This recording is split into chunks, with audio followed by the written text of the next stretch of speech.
This is the time of year when many people make New Year's resolutions.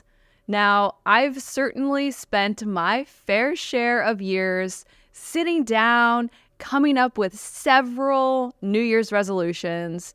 And folks, as we all know, New Year's resolutions don't really work. And what is it, like 90% of New Year's resolutions will be like forgotten before the calendar turns February.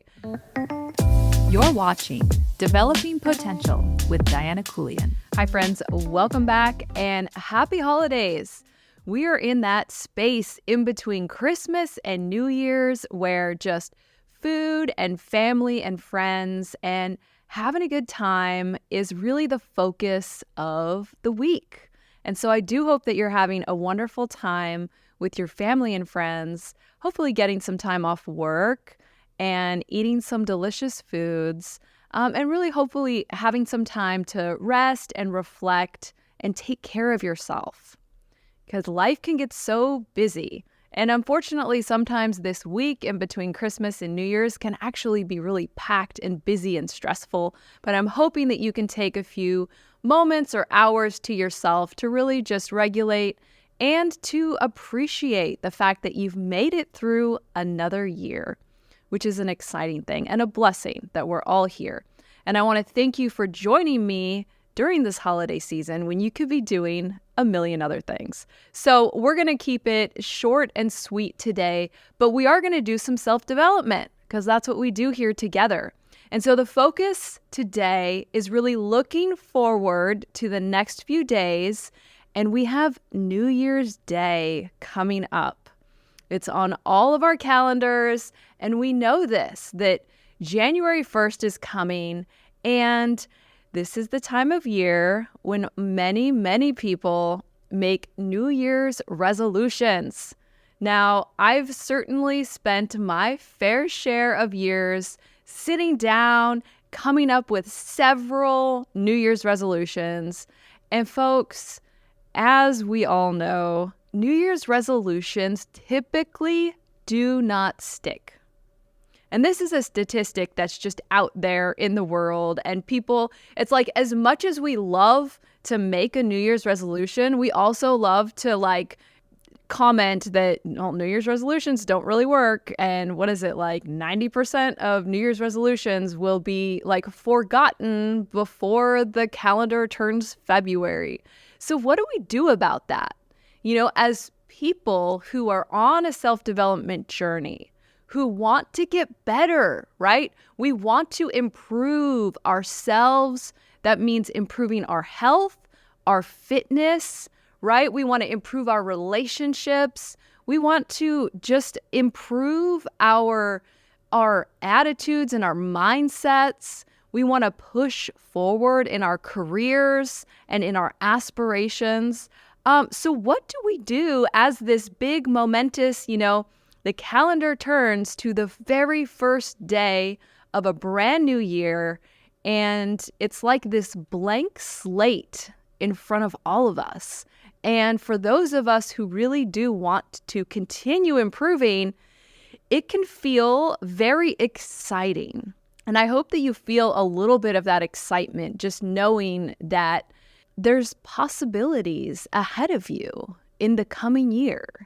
And if the image and the idea of a clean slate feels good and exciting to you, then that's something that you can really use this next week as the new year comes. But as the title of this episode conveys, I'm not here telling you to make New Year's resolutions.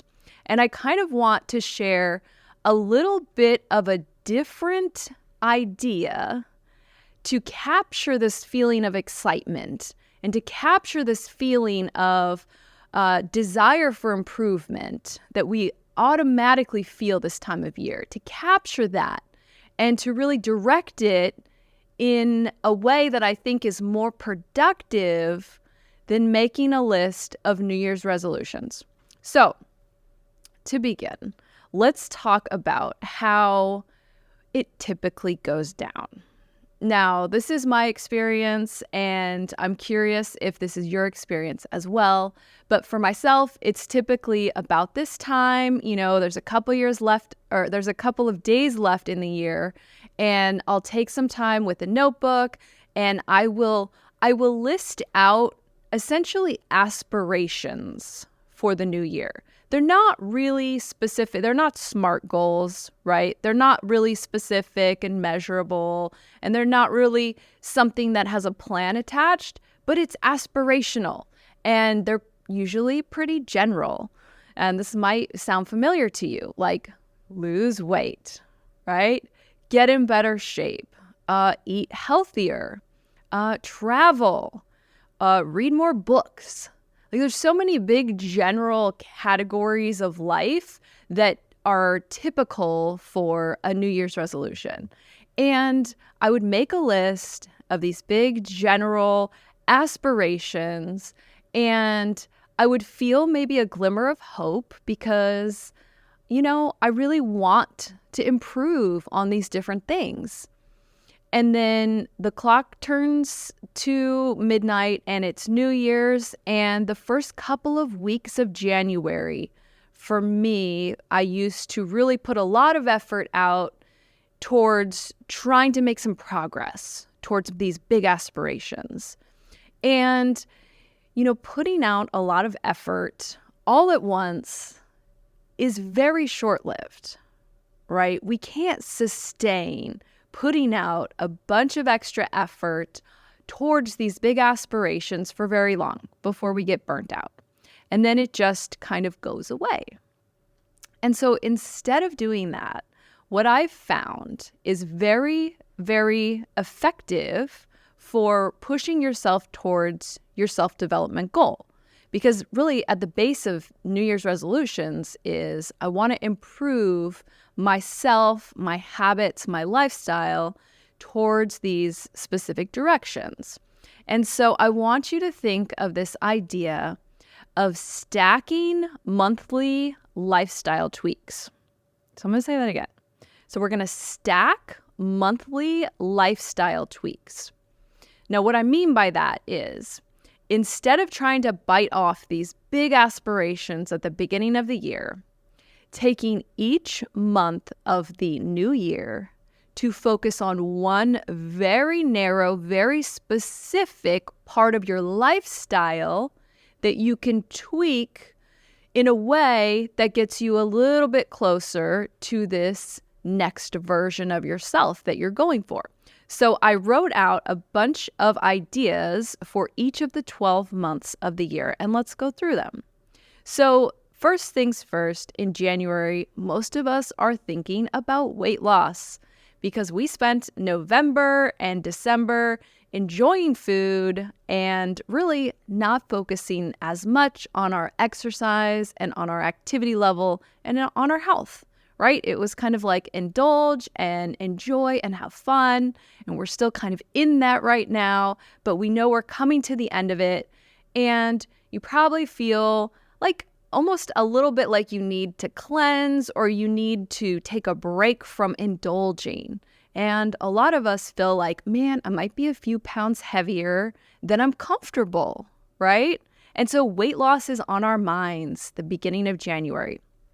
So instead of kind of creating this big kind of unachievable goal for losing X amount of weight in January or in the new year, my idea is to add just a slight lifestyle tweak to the month of January.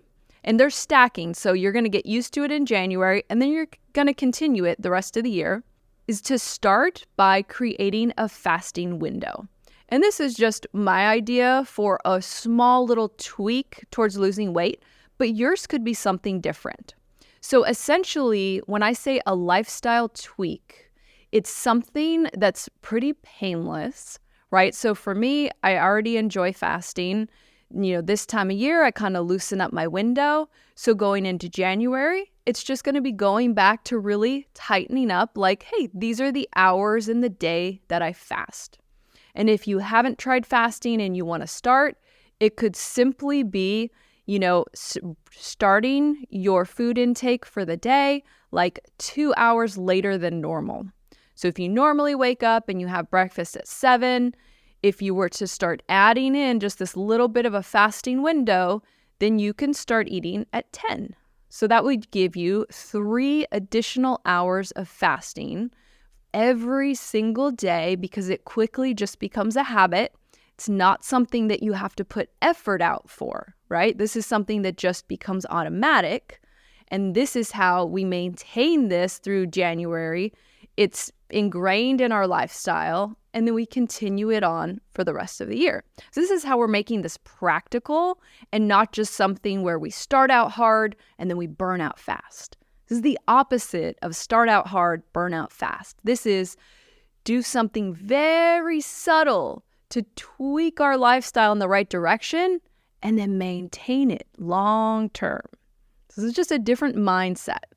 So another idea for January, if you're not into this idea of fasting, something very simple could be to eliminate one of your snacks for the day. Let's say maybe if you have that afternoon slump most days, and that's when you tend to have a snack that maybe it's higher in carbs or higher in sugar, maybe just eliminating one thing that you typically eat every single day that you know is not great for you. It's so much more manageable than eat 0 carbs and completely calorie control, macro track my diet, to just simply hey, I'm going to remove this problematic item from my diet or from my daily schedule. So that's an idea of January, just having a lifestyle tweak towards consuming less, reducing sugars, and really increasing periods of fasting in your day. And you can see how this is so manageable. Sometimes for me, I get very ambitious and overeager. And, it just takes enough years of trying to bite off more than you can chew before you realize there is a lot of power in going small and consistent. So my idea for February was to start adding some body weight exercises into your daily life. I think so often we kind of associate exercise with the gym, or exercise for when we are, we've got our tennis shoes on and we're specifically hey, I'm going to go exercise. And it's this activity that's kind of isolated by itself. And so something that I've been doing this year that would be great for you to kind of add in as a lifestyle tweak this coming year is to regularly do some body weight exercises just throughout your day. So for me, as I'm seeing clients all day long, I typically have 5 to 10 minutes by myself in the room before my next client. And I do full squats. I'll do 20 full squats. I'll do some push-ups.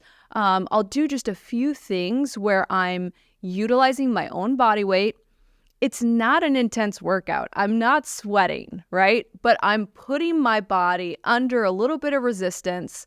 And, if I do that every single day in between each client, now just look at your week. I mean, that's a few hundred push-ups and a few hundred squats that I did. And as a lifestyle, that makes an impact in my fitness. That makes an impact on my muscle tone, on my insulin sensitivity, and that really pushes me towards being this more fit person that I want to be, so that I can enjoy life in a deeper way. But I wasn't in the gym, right? I didn't try to break off some big unattainable 2 hours in the gym every day and then burn out after 3 weeks of that. This is a consistent new part of my life. Okay, my idea for March was to start listening to audiobooks. Especially for people like us who are really into self-development, this idea of reading more books is so popular this time of year because there's so much great information out there. And the more, information, they say information is power, and it really is. The more that we understand ourselves and the world around us, and the more that we can consume intelligent books that have been written by people who have done research and they have life experience that we don't have, it gets us ahead in life faster, right? It opens our eyes more. And so what I found is, incorporating listening to audiobooks into my daily life is how I get this constant stream of new information from books into my life. And over the course of a year, it's typically at least 50 books, if not more. But I never had to take big chunks of my life out to sit down and read a book, right? I'm driving, or I'm doing my workout, or I'm folding laundry, right? I just have this habit of putting in my earbuds and listening to whatever book I'm listening to at the moment.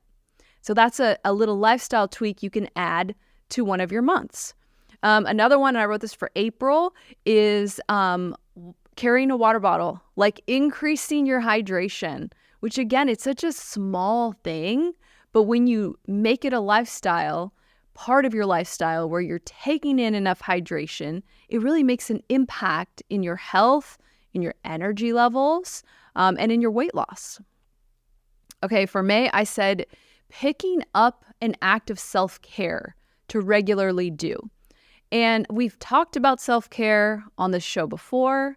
I hope that you're getting to a place where you look at self-care as a form of just regulating your own nervous system and taking care of yourself so that you can become this next version of yourself. I hope you're starting to look at self-care as a necessity, like as part of your hygiene. Like you brush your teeth, that's important. And then realizing like, hey, self-care, taking care of my nervous system, allowing myself to feel safe and calm is such an important part of overall mental and emotional health, which of course then bleeds into self-development, right? So adding in just a little act of self-care that you can do on a regular basis. So it can't take a ton of time. It could be something as simple as lighting a candle when you get home, or if you're going to be doing dishes, light a candle, or taking a bath a couple times a week.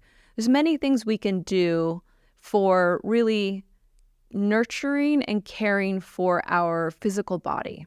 And this is such an important thing. But again, that's just something that you can stack, right? Find a little thing of self-care, start doing it every day for that 30 days, and then continue it. For June, I had increasing your resistance training. So whatever workouts you do, really focusing on getting in more resistance training. And we've talked a lot about the importance of, putting your muscles through resistance as a way, muscles being the organ of longevity, as we learned from Dr. Gabrielle Lyon in her book, Forever Strong, and just taking that month to focus your efforts on getting used to regular resistance training, making that a priority so that it becomes automatic. Another idea would be, if you find yourself having like dinners that are maybe heavier, maybe have more carbs or fat, making you feel like heavier at the end of the day, or maybe if you feel that you're kind of leaning into eating at the end of the day to feel some kind of comfort or using that as self-care, really intentionally having one night a week where it's going to be a light dinner, right? And maybe that's just, hey, on Tuesday nights, I have a salad with a protein for dinner. And working that into your normal diet, and you might find that it feels good and that you want to start doing it more nights a week, or maybe you want to start changing your lunches to be something like that, where it's like, hey, I'm going to have vegetables and fiber and some protein, and learning how to just adapt your diet in a way that's just easier on your body and promotes a leaner, healthier physique. Another idea, and this was for August, is having a cardio activity that you do with other people. So I've always found with increasing the amount of time just in a week that you spend doing cardio activities, if you include other people, it automatically sticks. And so one that I love to do is going on hikes with people. And I'm the happiest when I have at least like one hike a week scheduled.